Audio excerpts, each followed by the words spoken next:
প্রথমে আমরা সেটিংয়ে চলে যাচ্ছি, সেখান থেকে অ্যাবাউট সেটিং, এখান থেকে আমরা দেখতে পাচ্ছি স্টোরেজে চলে যাবেন। এখানে আমার অ্যাভেলেবেলটা 15.9 অ্যাভেলেবেল, 15.9 জিবি।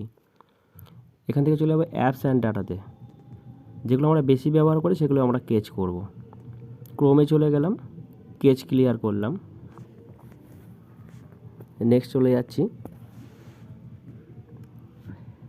F5-তে, এখানে কেচ করলাম। করার পরে চলে যাচ্ছি আমরা ফেসবুক, এখানে 132 MB পড়ে আছে আমার, কেচে ক্লিয়ার করলাম। নেক্সট চলে যাচ্ছি আমরা গুগলে, দিয়ে ক্লিয়ার করে দিলাম। নেক্সট চলে যাচ্ছি আমরা ইউটিউব, দিয়ে কেচ করলাম। নেক্সট চলে যাচ্ছি আমরা স্টার মেকার, কেচ করলাম।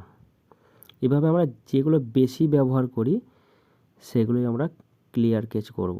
ইনস্টা ক্লিয়ার কেচ করে দিলাম। আপনারা মনে রাখবেন, যেগুলো বেশি ব্যবহার করবেন সেগুলো স্টোরেজ ডেটা ওখানে ফোন মেমোরি ফুল হয়ে যায়, সেগুলোকে আমাদেরকে ক্লিয়ার করতে হবে। যেগুলো বেশি ব্যবহার করে ওগুলো ক্লিয়ার করে দেবেন।